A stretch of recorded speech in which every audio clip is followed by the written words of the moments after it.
Okay, ladies and gents, well, in the kitchen today, just come to the end really of the project. I've put the decals on. They don't stick on too well. I've tried the micro set, which didn't work. I think what's happening is the polymers in this skin is not compatible with the glue that goes on here. It's too smooth, and I think that's probably what the problem is. So to overcome it, I've got some white PVA glue, mixed it well down with water into a paste, and just put the brush underneath it. Not perfect, but it's the best solution I can come up with, and it's what I've got at hand. So there you go, the decals are on. Pilot's in. There you go, there he is. He's looking all right. So props on, it's turning the correct way around. I've balanced it.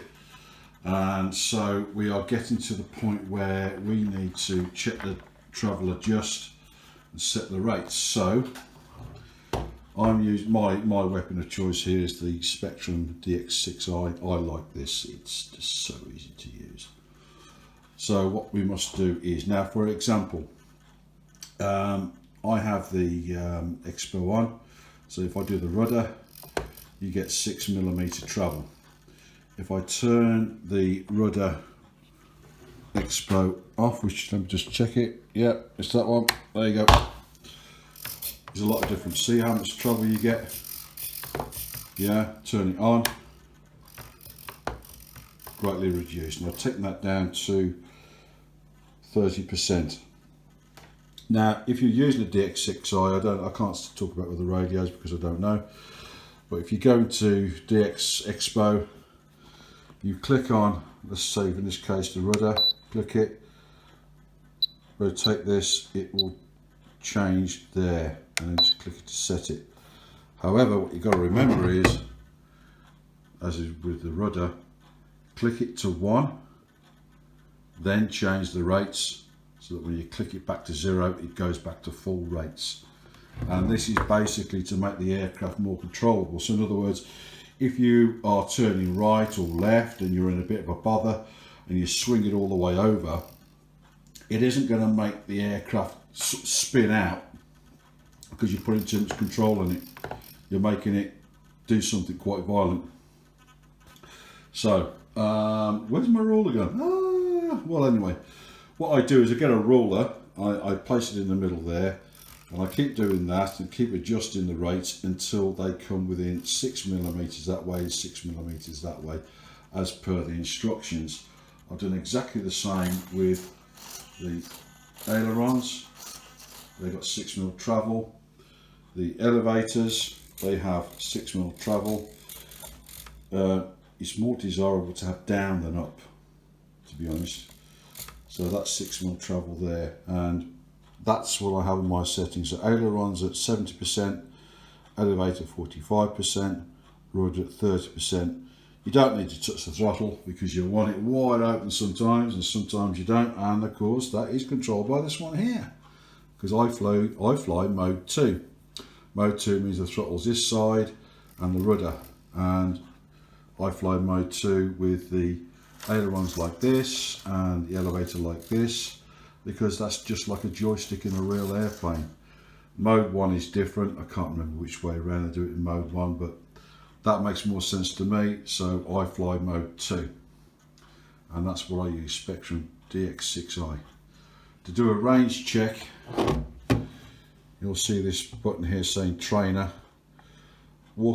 Switch your model on, connect it all up, make sure it's all working, walk back about 30 meters, pull this back towards you. If everything's still working, then your radio's okay.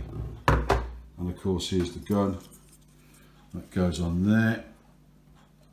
You really want to leave this off till very last, okay? And of course, I'll be checking the C of G now.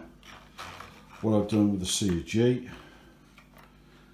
is I've put a C of G sticker there, and that's there on the rib, that goes on the rib there, see? And because of the video you can't see the rib underneath, but that's where the C of G is. Now if I can find my ruler, which is, There you go.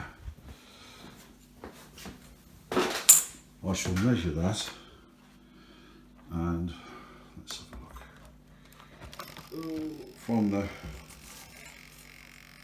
front of the wing, I make that to the centre 40 millimetres, so 4 centimetres from the leading top edge of the wing, top wing. Yeah, that's where it is. That's your balance point or centre of gravity. So all you need to do is just make sure that, you know, if anything, that's on the rib now, it's either level or slightly nose down. Level or slightly nose down. You never want it tail heavy, ever. You won't be able to control your aircraft, because that makes it travel forward and you get airflow over the wings, and that gives you control, and as long as you have control you won't crash. Well, you know, you get the gist. So there you are, ladies and gentlemen. I've now got to start editing, and there's your finished product. And you know, it's all right. There you go. I hope you've enjoyed watching this, and like and subscribe. I don't do this for money, but like and subscribe, okay? Thank you, everybody. Thank you. I'd like to thank all of you for watching me and my little show here tonight. If you've enjoyed it, then it's all been worthwhile.